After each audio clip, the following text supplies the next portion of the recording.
தந்தி தொலைக்காட்சி நேயர்களுக்கு வணக்கம். நல்லதை சொல்வோம், நல்லதை செய்வோம், நல்லதே நடக்கும். ஒரு வாழ்க்கையில் நல்லது நடக்க வேண்டும் என்று சொன்னால் நல்லதை சொல்ல வேண்டும், நல்லதை செய்ய வேண்டும். அந்த அடிப்படையில் இன்றைக்கு 10/4/2017 திங்கட்கிழமை அஸ்தம் நட்சத்திரம் இரவு 3:36 வரை, பிறகு சித்திரை நட்சத்திரம். இன்றைக்கு பௌர்ணமி விரதம். இன்றைக்கு எப்படி பௌர்ணமி என்று நீங்கள் நினைக்கலாம். காலை 10:44க்கு மேல் பௌர்ணமி வருகிறது. ஆனால் இரவு நேரத்திலே வருகிற பௌர்ணமியைத்தான் நாம் பௌர்ணமியாக கணக்கிட்டு அதிலே மலைவலம் வந்தால் நமக்கு மகத்துவங்கள் கிடைக்கும். எனவே இன்றைக்கு இருக்கிற இந்த பௌர்ணமியில் விரதமிருந்து முறையாக வழிபாடுகளை மேற்கொண்டால் நல்ல காரியங்கள் இல்லத்தில் நடைபெறும், நம்முடைய எண்ணங்கள் எல்லாம் ஈடேறும். இன்றைக்கு நான் உங்களுக்கு சொல்ல இருக்கிற நல்ல கருத்து, எங்களுடைய பகுதியிலே செட்டிநாட்டு பகுதியிலே எல்லாம் தொடர்ந்து எல்லா மலைகளையும் மக்கள் சுற்றி வருகிறார்கள். திருப்பரங்குன்றத்தில் இருக்கக்கூடிய மலையையும் மலைவலம் வருகின்றார்கள். திருவண்ணாமலையில் லட்சக்கணக்கான பக்தர்கள் வருவார்கள். அதே போல் ஆங்காங்கு இருக்கக்கூடிய ஆன்மீகம் சார்ந்த மலைகளையெல்லாம் சுற்றுவது வழக்கம். எங்கள் பகுதியில் இருக்கக்கூடிய குன்றக்குடி, பிள்ளையார்பட்டி, தவசுமலை, மலையக்கோயில் போன்ற இடங்களிலே எல்லாம் நாங்கள் சுமார் 240 மாதங்களாக கிரிவலம் வந்து கொண்டிருக்கிறோம். என்னுடைய தலைமையிலே இன்றைக்கு 240வது மாதமாக வருகிற கிரிவலம் அங்கே நடைபெற இருக்கின்றது. இப்படி கிரிவலம் வருவதன் மூலம் இரவு அந்த பௌர்ணமி நிலவொளியிலே நாம் சுற்றுகின்ற பொழுது நம்முடைய எண்ணங்கள் எல்லாம் ஈடேறும். காரணம் என்ன என்றால், இன்றைக்கு மதி நிறைந்த நாள். மதி நிறைந்த நாளிலே நாம் வலம் வருகின்ற பொழுது நமக்கு மதிப்பும் மரியாதையும் கிடைக்கும். இந்த மதி என்று சிலருக்கு பேர் வைப்பார்கள். இன்றைக்கு ஒரு பிள்ளை பிறந்தால் வளர்மதின்னு வைப்பாங்க. வளர்மதி அப்படின்னு சொல்லி சுமார் ஒரு 20 ஆண்டுகளுக்கு முன்னால் ஒருத்தர் எங்கள் வீட்டுக்கு வந்தார். எனக்கு ஒரு பெண் குழந்தை பௌர்ணமி அன்றைக்கு பிறந்திருக்கு, இதுக்கு ஒரு பேர் வச்சு கொடுங்க அப்படின்னாரு. நான் உடனே வளர்மதி அப்படின்னு பேர் வச்சு கொடுத்தேன்.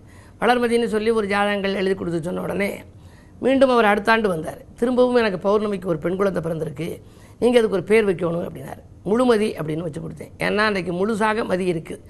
மதி முழுமை அடைவதனாலே, மதினா சந்திரன்னு பேர், முழுமை அடைவதனாலே முழுமதின்னு வச்சு கொடுத்தேன். அதற்கு அடுத்த ஆண்டு வந்தார். மீண்டும் எனக்கு பௌர்ணமிக்கு பெண் குழந்தை பிறந்திருக்கு, ஒரு பேர் வைக்கணும் அப்படின்னாரு. முதலிலே வளர்மதின்னு வச்சேன், அதற்கு பிறகு முழுமதின்னு வச்சேன், அதற்கு அடுத்த ஆண்டு வைக்கிறது வான்மதின்னு வச்சேன். வான்மதின்னு வச்ச பிறகு அவர்கிட்ட சொன்னேன், இது மாதிரி உங்களுக்கு ஒவ்வொரு பௌர்ணமிக்கும் பெண் குழந்தையாக பிறக்குது, உங்களுக்கு அரசால ஒரு ஆண் இல்லை, ஆண் பிறக்க வேண்டும் என்று சொன்னால் அதற்கென்று சில பரிகாரங்கள் இருக்குது, அதெல்லாம் நீங்கள் செய்யுங்க அப்படின்னு. இல்லை அது நடக்கிறபடி நடக்கட்டும், இன்னுமே ஏதாவது பெண்கள் பிறந்தால் அதற்கு மதின்னு பேர் வைக்க ஏதாவது மதி பாக்கி இருக்கான்னு கேட்டார்.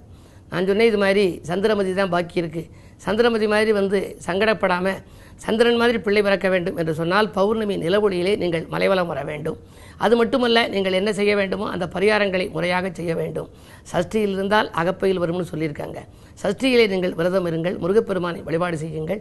அதே போல் இந்த பௌர்ணமியிலேயும் முழுமையாக விரதம் இருந்து பஞ்சமுக விளக்கேற்றி 5 வகையான பரிமள பொருட்களையெல்லாம் வைத்து 5 வகை பழங்களை நைவேத்தியமாக வைத்து நீங்கள் வழிபாடுகளை மேற்கொண்டால் 5 முகம் தோன்றில் 6 முகம் தோன்றும்னு சொல்லியிருக்காங்க. அந்த அடிப்படையிலே உங்களுக்கு ஆண் சந்தானம் பிறக்கும்னு சொல்லியிருந்தேன். முறையாக வழிபாடுகளை அவர் செய்து பௌர்ணமிக்கு கிரிவலமெல்லாம் வந்தார். அதற்கு பின்னாலே அவருக்கு பௌர்ணமி இன்றைக்கே ஒரு ஆண் குழந்தை பிறந்துச்சு. அதற்கு அவர் என்ன பேர் வச்சிருக்காரு தெரியுமா? சந்திரன் என்று வைத்திருக்கிறார். பொதுவாக நிலவு நிறைந்த நாளிலே ஆண் குழந்தை பிறந்தால் சந்திரன் பேர் வைக்கலாம். சந்திரனும் சூரியனும் சேர்ந்த அமாவாசை இன்றைக்கு ஒரு பெண் பிறந்தால் பானுமதின்னு வைப்பாங்க. ஆண்களாக இருந்தால் ரவிச்சந்திரன் அப்படின்னு வைப்பாங்க. ரவி என்றால் சூரியன், சந்திரன் என்றால் சந்திரன்.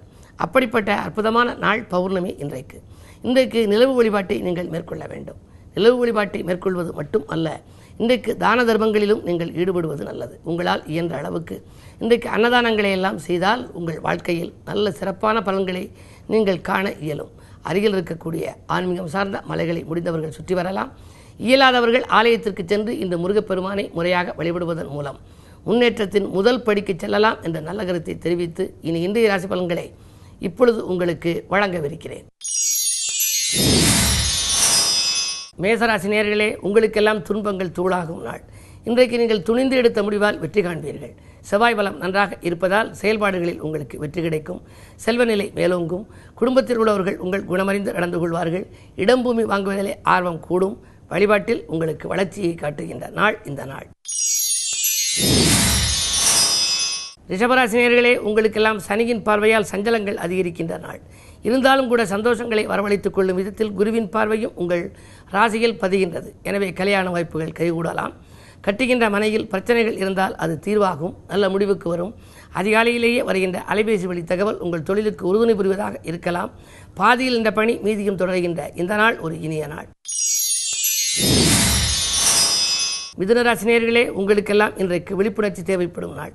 இன்று விடிகாலையிலேயே உங்களுக்கு விழிப்புணர்ச்சி தேவை. விரோதங்கள் விலக விட்டுக் கொடுத்து செல்வது நல்லது. 4ஆம் இடத்திலே குரு, அர்த்தாஷ்டம குருவின் ஆதிக்கம் இருக்கின்ற பொழுது உடலிலும் ஆரோக்கிய தொல்லை ஏற்படும்.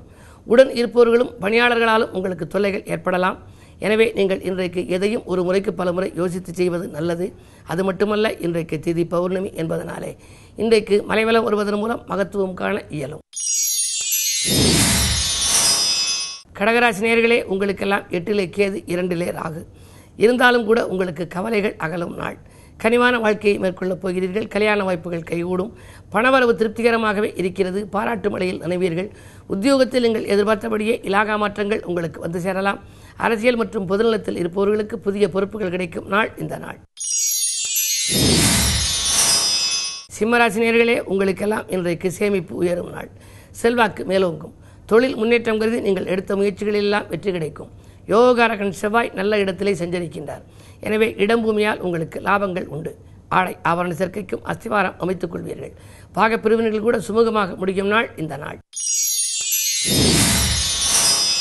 கன்னிராசி நேயர்களே, குருச்சந்திர யோகம் செயல்படும் என்று குழப்பங்கள் உங்களுக்கு தீரும்.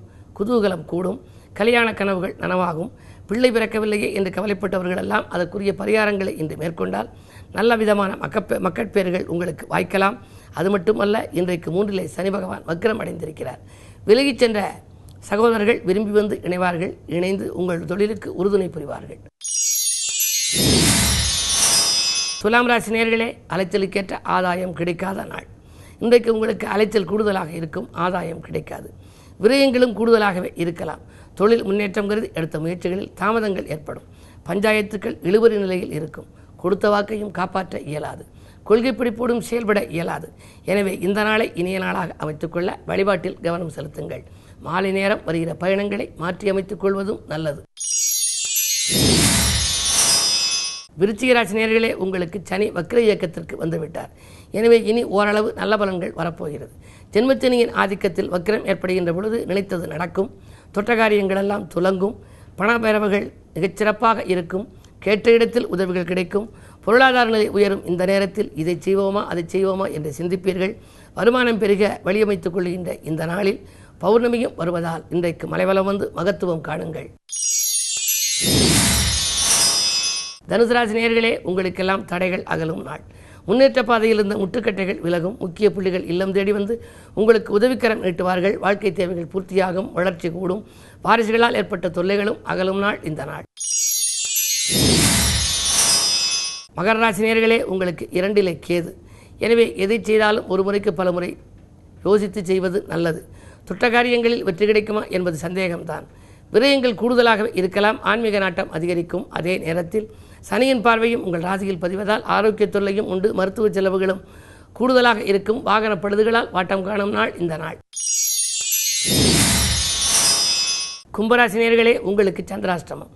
எதை செய்தாலும் மிக மிக கவனமுடன் செய்வது நல்லது. இன்றைக்கு மலைவலம் வந்து மகத்துவத்தை காணுங்கள். அது மட்டுமல்ல, இறை வழிபாட்டில் முழுமையாக கவனம் செலுத்துங்கள். யாருடனும் பகை வைத்துக் கொள்ள வேண்டாம். வீண் விரோதங்கள் வளரும். வம்பு வழக்குகள் வாயில் தேடி வரக்கூடிய நாளாகவும் இருக்கிறது. பயணங்களாலும் உங்களுக்கு தொல்லைகள் உண்டு. எனவே மிக மிக பொறுமையை கடைபிடிக்க வேண்டிய நாள். அது மட்டுமல்ல, இறைவன் திருநாமங்களை உச்சரியுங்கள். எதையும் யோசித்து செய்வதன் மூலமே யோகம் ஏற்படும் நாள் இந்த நாள். மீனராசி நேயர்களே, உங்களுக்கு புத சுக்கிர யோகம். எனவே நாற்புறமும் இருந்து நல்ல தகவல்கள் வந்து சேரப்போகிறது. நட்பால் நல்ல காரியம் நடைபெறும். அரசியல்வாதிகளாலும் உங்களுக்கு அனுகூலங்கள் கிடைக்கும். பணவரவு திருப்திகரமாகவே இருக்கிறது. உடன்பிறப்புகளும் உடன் இருப்பவர்களும் உங்கள் குணமறிந்து நடந்து கொள்வார்கள். கடன் சுமை குறையும். கவலைகள் தீரும். இந்த நாளை மேலும் இனிய நாளாக அமைத்துக்கொள்ள முருகப்பெருமானை வழிபாடு செய்யுங்கள். மேலும் விவரங்கள் அறிய தினத்தந்தி படியுங்கள்.